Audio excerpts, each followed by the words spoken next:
మా leg break bowler, ప్రముఖ cardiologist doctor Somaraju గారు. ఆయన ఎన్టీ రామారావు గారికి పర్సనల్ కార్డియాలజిస్ట్.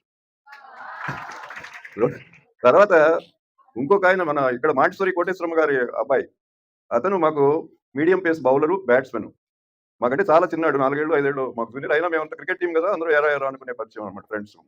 అతను గ్యాస్ట్రోఎంటరాలజీలో ఎండీ జేసి ఆల్ ఇండియా ఇన్‌స్టిట్యూట్‌లో, తర్వాత టాటా మెమోరియల్‌లో కొన్ని రోజులు పనిచేసి మేయో క్లినిక్ అమెరికాలో మేయో క్లినిక్ అంటే చాలా పెద్ద హాస్పిటల్ అనమాట. అక్కడ ప్యాంక్రియాస్ డివిజన్‌కి హెడ్. ఆయన కింద 200 మంది గ్యాస్ట్రోఎంటరాలజిస్టులు పనిచేస్తారు. ఆయన వరల్డ్ ప్యాంక్రియాస్ అసోసియేషన్‌కి మొన్నే ప్రెసిడెంట్‌గా అయ్యాడు. ఇంకొక ఇంకొకాయన మా వికెట్ కీపరు కాసు ప్రసాద్ రెడ్డి గారు. ఆయన ఏంటంటే మ్యాక్స్ డివిజన్ అని మీరందరూ వినే ఉంటారు. మ్యాక్స్ డివిజన్ స్టార్ట్ చేసింది ఆయనే. కాసు ప్రసాద్ రెడ్డి మాకు వికెట్ కీపర్. అట్లాగే అమెరికా ఎళ్లారు చాలా మంది. వాళ్ళలో ఒకాయన వాస్కులర్ సర్జన్ అట్లా రకరకాల అన్ని ఫీల్డ్స్‌లో ఎందుకంటే ఇదంతా నేను ఎందుకు చెప్తున్నానంటే స్పోర్ట్స్ అనేది చాలా ఉపయోగం. మన మన మెంటల్ హెల్త్‌కి, మన ఫిజికల్ హెల్త్‌కి రెండిటికి ఉపయోగం. నాకు ఇప్పటికి 2 సార్లు హార్ట్ అటాక్ వచ్చింది. 2 సార్లు స్టంట్ పెట్టారు. అయినా నేను ప్రతిరోజు పొద్దున్నే 7:15 కల్లా రైల్వే ఆఫీసర్స్ క్యాంప్‌కెళ్ళి గంటన్నర సేపు షటిల్ ఆడతాను. షటిల్ నేను యాక్టివ్‌గా ఆడకపోవచ్చు. బట్ ఆడుతున్నాను. రెగ్యులర్‌గా ఆడుతున్నాను.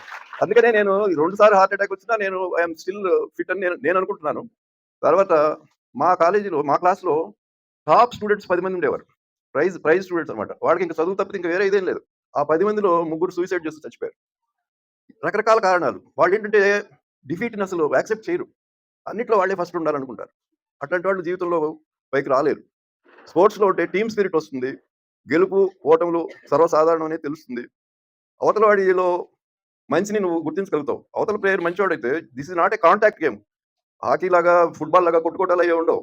క్రికెట్ అనేది అట్లాంటి గొడవలు జరగవు సాధారణంగా. అందుకని ఏంటంటే అట్లా దానివల్ల చాలా హెల్తీ యాటిట్యూడ్ డెవలప్ అవుతుంది. జీవితంలో గెలుపు, ఓటములు అన్నిటిని యాక్సెప్ట్ చేసే మెంటల్ స్ట్రెంగ్త్ వస్తుంది. మెంటల్ స్ట్రెంగ్త్ గురించి మన రామసుబ్బారెడ్డి గారు తర్వాత చెప్తారు. అట్లాగే నాకు నా దగ్గరికొచ్చిన ప్రతి పిల్లవాడిని నేను ఏమి ఏం గేమ్స్ ఆడతావని అడుగుతా.